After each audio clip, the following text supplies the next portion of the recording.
Hey guys, what's going on? Today I will be telling you about the story of my appendicitis.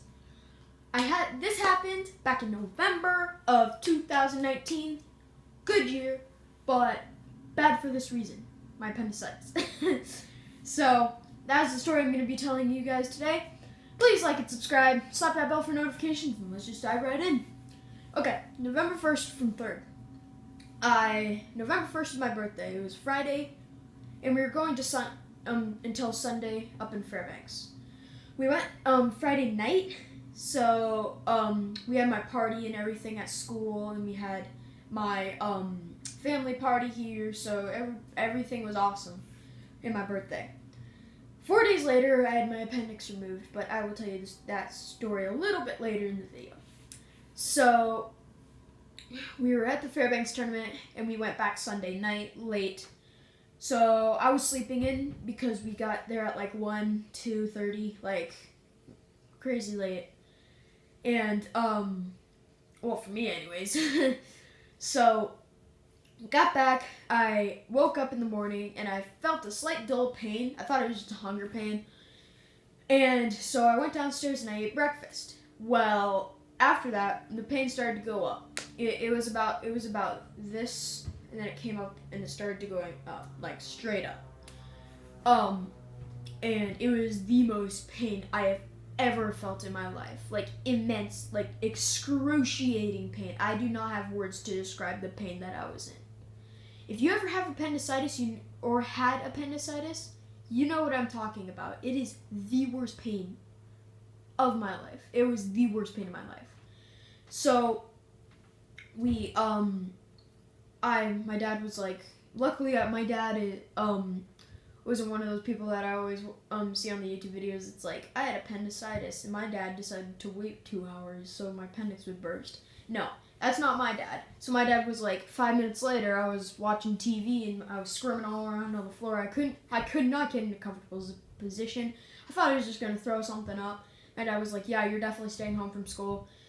And then 5 minutes later, he's like, yeah, we're definitely taking you to the emergency room. So we got to the emergency room.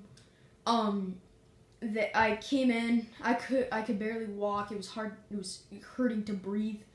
And like every time I had to sit up, like my stomach would just hurt so much.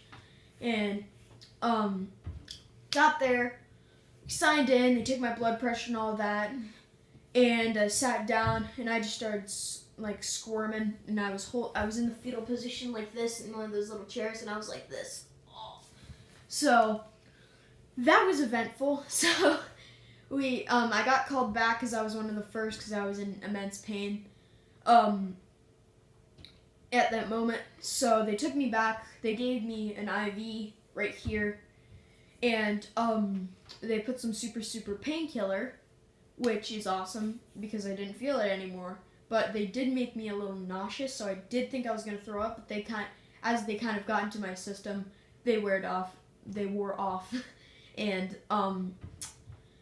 I was pretty much fine. I didn't feel anything. I was watching, so they called an ultrasound, but they only did it on my kidneys and bladder. When they did it on my kidneys and bladder, they only checked my ureter, bladder, both kidneys. They did not check my appendix, which is a bad idea if you're a doctor. And so they drew blood from me. Oh crap! I went a little far in the story. When they put the IV in me, they took blood from me. They took a urine sample and they ran it in the lab testing. There was a little bit of blood in my urine, like microscopic, and there was nothing in my blood. So I thought everything was fine. They called for a ultrasound. They only did my kidneys and bladder. They didn't check my appendix, which is a bad idea. But I didn't know that time, so I was like, okay, go for it. They did the ultrasound, and they found that my left kidney, which is over here, the appendix is over here. And when I heard that there was a little inflammation, they were like, yeah, it could have been a kidney stone passing through your ureter into your bladder. So they gave me like a pee strainer with like, you had to pee in this cup and see if anything came out. So nothing was wrong with my right kidney. It was just my left kidney that was like a tiny bit inflamed. So they were like, yeah, nothing's wrong. We're gonna send you home. Well, I was totally fine with that because I felt good. I was sick and tired of watching Pawn Stars in the hospital bed. But the beds there are really cool. Like, you can adjust it every which way. It's really cool. So they sent me home. I just went to bed. I watched some TV. Everything seemed normal. And then I woke up the next day. I went to school normally. But I only ate breakfast. They called me and they said, don't eat lunch or dinner. And I was like, oh, okay, that's fine. So I didn't eat lunch or dinner, and I was freaking starving, I tell you. And when we went back to the doctor's office for a follow-up appointment, this time they did my appendix, and the lady that had done my kidneys and bladder was actually the one doing my appendix, so that was kind of cool. And so we did an ultrasound of my appendix, and they said, yeah, it looks pretty inflamed, but we're going to have to send it off to the somethingologist. Like, there's so many ologists in the world, in the medical field. Like, so I'm just thinking back on that pain. That was, jeez. So they sent it to the somethingologist, and I went up to my pediatrician's office, and they were like, yeah, as healthy as you look, yeah, you're gonna definitely need surgery. And I was like, okay, I kind of accepted it. I was kind of in a shock. My face went pale, and my body ran I think a degree colder. Yeah, because they took my temperature, and it was 97.9 or 98.0, so it was below average. So I went to the elevator, I pressed the button, I just broke down crying. I didn't know if I was going to be okay. It wasn't the immense surgery at that moment that kind of scared me. It was mostly the IV, because they took the IV out of me, and it hurt when they first did it. So we had to go back to the emergency room. Wait, like, it felt like hours, but it was only like 5 minutes because I was so tired because it was like 11, and I was just so scared. I didn't know what was going on almost. Like, seriously, like, it was not a very fun experience. So my mom was on deployment for the military right at that moment. She was gone for about 3 months. Yeah, 3 months, I think. Yeah. So I called my mom, and I was crying over the phone. She was like, oh, buddy, you're gonna be okay. So that kind of lifted me up a little bit. They wheeled me into the same exact room. It's funny because the same exact person did my ultrasound. The same exact person, in the same exact room as where I was the first day. So, I went in, the surgeon came in, they gave me another IV, but this time they put numbing gel on it, which was like really handy, and they kind of missed the IV, so they just poked me at another time, and so we were just sitting there. I was calling my mom, I was calling my grandma, everyone. And everyone was like, oh, you're gonna be okay. And so I was like, yeah, you've told me that like 1,000 times. But, so all of a sudden the nurse comes in, and they're like, okay, do you know how this works? Have you ever had surgery? And I was like, no, I don't really know. And so they were like, they explained it to me how the surgeon was gonna come in, and the anesthesiologist was gonna come in and explain everything to me. And I was so cold that they had to wrap me in warm blankets. In my arm that had the IV in it. It was painful because it was so freaking cold in there. It was so cold. Like my bicep, it was like it was freezing, and that it was making my blood, my arteries had like clamped down almost because of like being scared, I guess. That's what they said, at least. So I just a sec. I gotta think back. That was a long time ago. So the surgeon comes in, they explain everything. She's done it for 20 years, which is awesome. And I had been watching this comedian called Jim Gaffigan.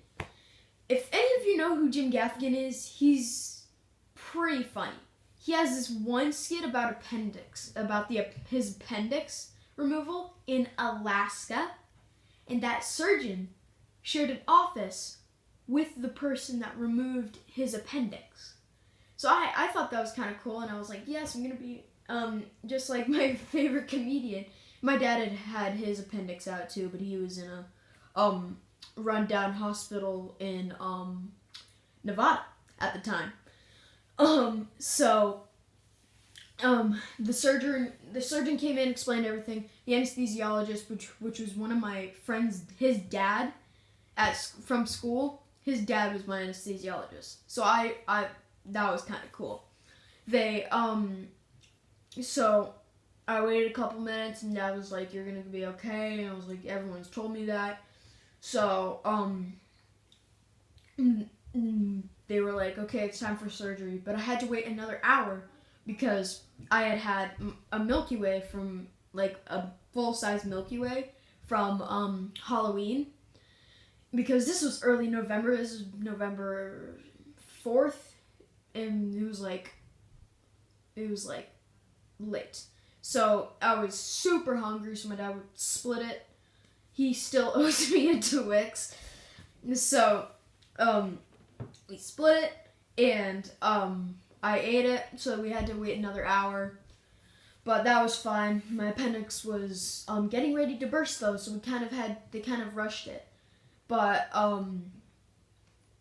so they wheel me in, and they wheel me into the OR, which is the operating room, and it kind of looked like a video game because so if this is your stomach right here, this is your belly button. I don't know if it switches it on camera, but if you're going like this and it's like, yeah, so if this is your belly button right here, they do one incision here, and one incision here, and a tiny little incision in your belly button. What they do with those incisions is they stick tubes in it. They fill your body full of gas, so that they can actually like get their tools in there. And they have a tiny little camera that goes through your the top incision. Then they have the knife and the bag go through your stomach. So they took pictures for us, which is awesome. After I got out of surgery, after my surgery, I woke up. It was completely fine, but I was in such excruciating pain, and I finally got something to eat, and it was a popsicle. I got like 5 popsicles that night. So I slept the night in the hotel. In the ER, and they gave me all the popsicles I wanted, and they gave me the next morning blueberry pancakes. I played on their Xbox 360, and my brother came to visit me from school, so he got off from school. So I got off school for a week. And yeah, that's pretty much the end of my story. So thank you guys for watching. I hope you enjoyed this video. Next is a Fitbit Charge 3 unboxing. Comment down below if you are excited for that. Oh, actually, comment down below #appendix if you have had yours out. Again, like, subscribe. Peace!